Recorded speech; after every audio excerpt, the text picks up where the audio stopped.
Hello, and welcome to episode 60 of Let's Talk Immigration. It's more light. Much better, don't you think? First thing I wanted to talk about is something that is in the news a lot in the United States,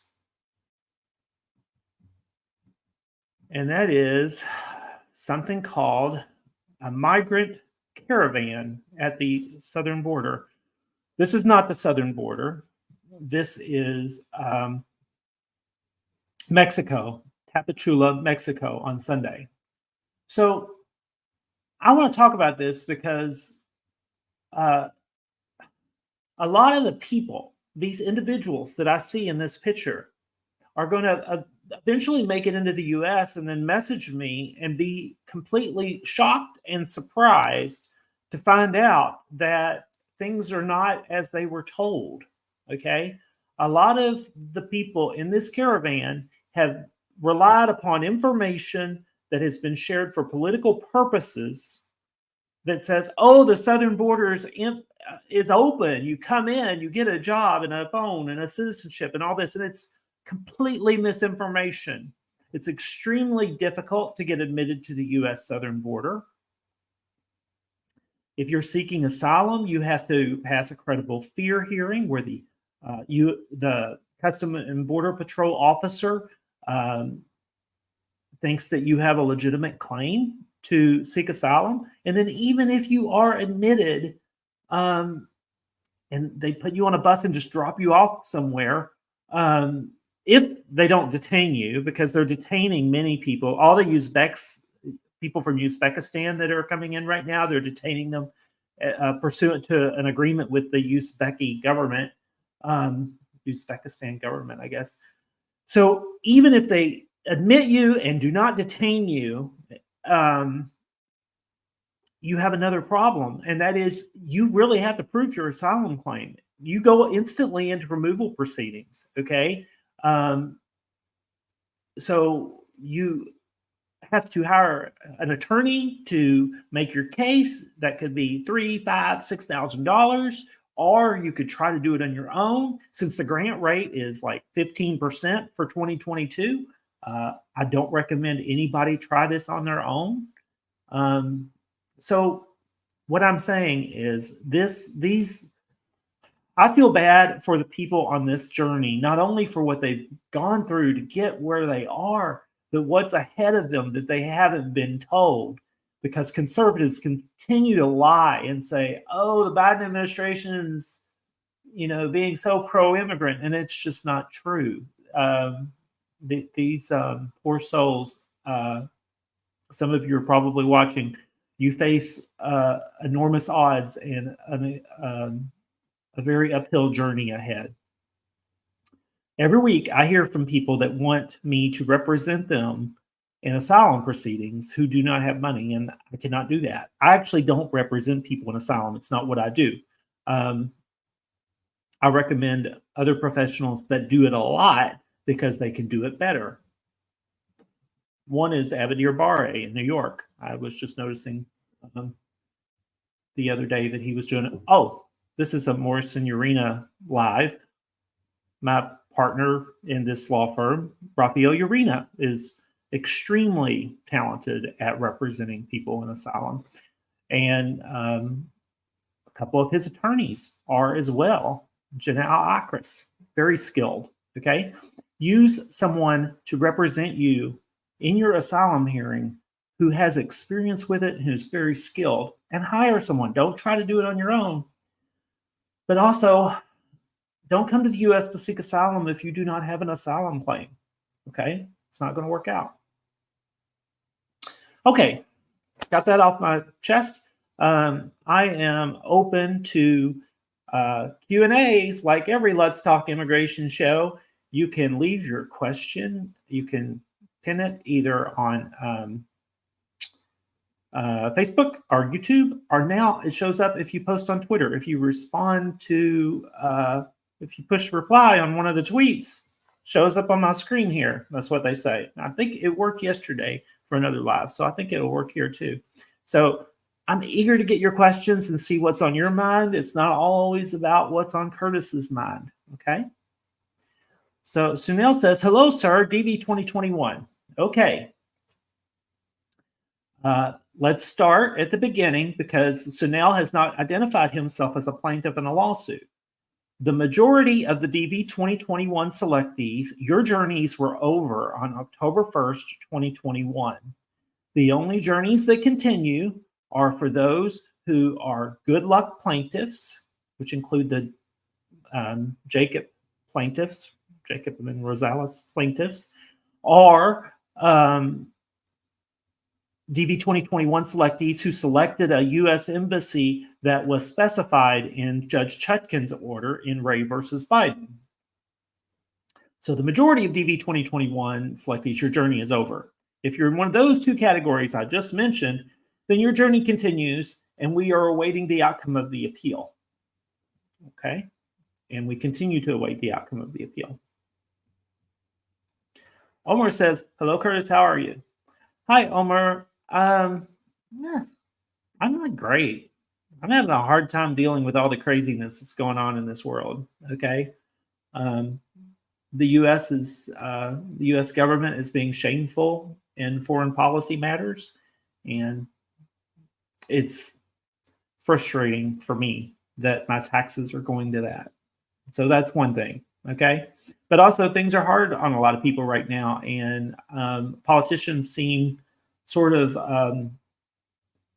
like they don't even know it. You know, they're focused on, oh no, the immigrants are coming on the southern border. And I'm like, you know what? People have problems. They have problems like earning a livable wage and feeding their families and having health care and transportation and just paying their bills and inflation. And politicians don't seem to be really, the U.S. government, the Senate, the Congress, the president, all of them are focused on things that really are not problems. It's a very frustrating time right now politically. It's better not to watch the news sometimes. Anyway, but I'm going to get by. I'm going to get through this. And so are you, Omar. How are you, Omar? Okay, you said, it seems they didn't send gifts, the appeal court. Ha! I see what you're saying there. No, it seems that the Circuit Court of Appeals for the District Court of Columbia did not send me a Christmas present this year. Not even a card. Okay. Abdurrahman, hope I said your name right. You said save DV 2021. Good luck. GL means good luck. Thank you for identifying yourself as a good luck plaintiff. I appreciate that from the bottom of my heart. Yes, we hope to prevail on the appeal, but we have to wait. Right now, we're just at a point where we have to be patient and see what the appeal court says. Rasham, did you read above before you posted this message? Everybody is asking the same thing. What about the good luck case? We continue to await the outcome of the appeal. You have to take the lid off a bottle before you drink out of it. So Omar says, does our case is bigger than immigration?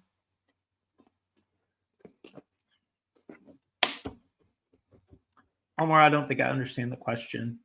If you're talking about whether the DV 2020-2021 appeal, whether or not the Good Luck Go, Ray, Gomez orders are a big deal in the news, or the answer is no. Most American people do not know about this. It never got on the TV.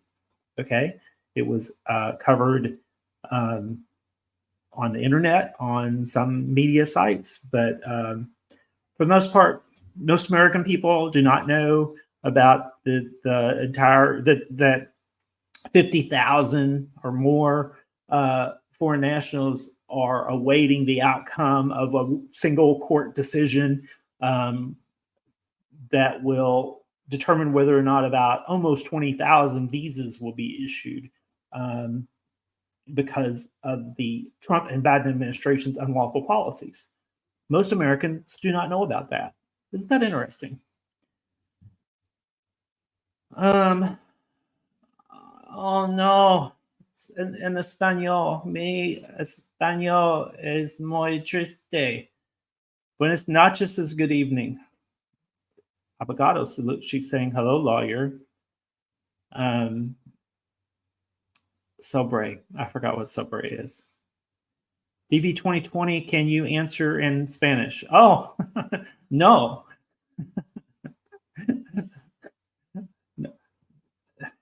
No, I cannot answer in Spanish. Mi español is mierda.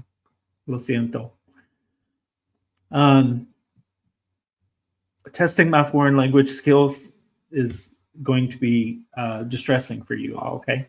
Okay, any more questions? I'm looking for more questions because I don't have anything really on deck to talk about today. So I'm eager for your questions. YouTube, Facebook, Twitter, throw them down. I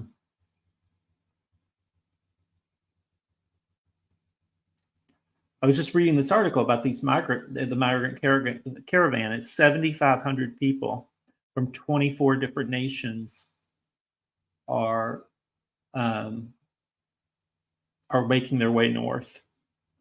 And the same time, Secretary Blinken is going to meet with AMLO, the president of Mexico. So, pretty crazy times. Okay.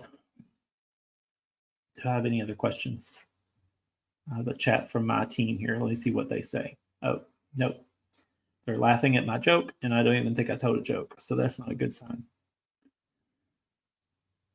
So I'm going to end early if y'all don't have any questions. Come on. You have a question. Let me see what question I've got recently. Oh, here's one. I am F3 or F4 derivative, meaning a child of an F3 or F4 primary visa applicant. And I was issued a visa, and I am 19 years old or 20 or something. Can I marry my sweetheart and then come to the U.S. after I'm issued the visa? The answer is no, you cannot do that. Because if you do, and you get to the Custom and Border Patrol in the U.S. and they say, are you eligible to enter under this category?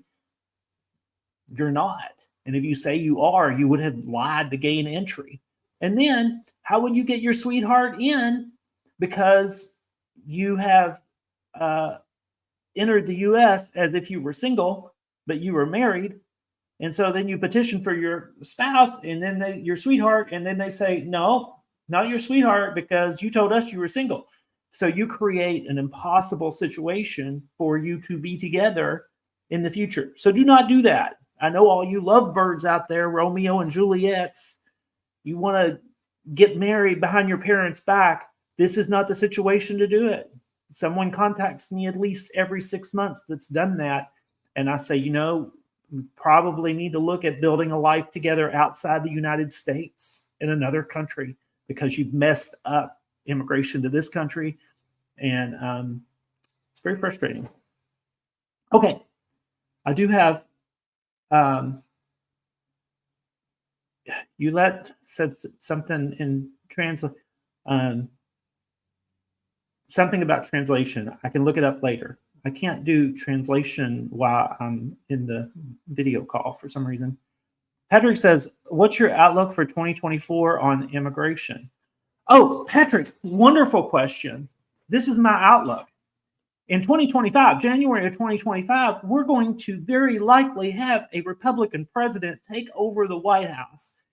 Either be Trump, DeSantis, Nikki Haley, that crazy Vivek lunatic. One of those Republicans will take over the White House and end immigration as we know it.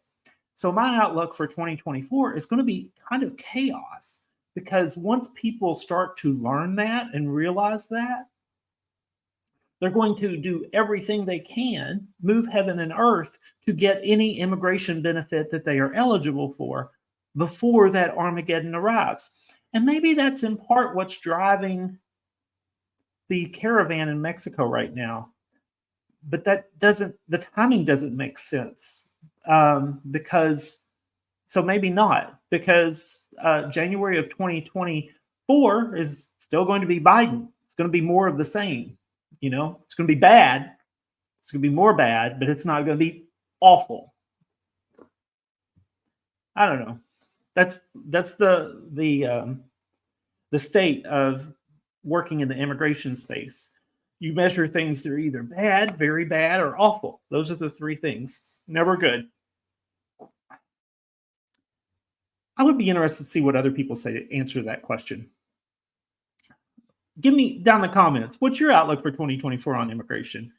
I just can't imagine it will be great. I think that we will be filing a lot of mandamus lawsuits for people that realize that, oh, wow, a lot is on the line. Okay. Hanny says, Merry Christmas, Hanny, and Happy New Year, Happy New Year. May 2024 will be the year, our win, and good luck lawsuit. May, oh, he's using May as a verb, not a month. That would be okay with me if that was the month, but I have no reason to believe that the order is going to come at a certain time. But anyway, yes, may 2024 be the year that we beat the appeal and those visas are issued. That would be a wonderful thing. I hope that happens also.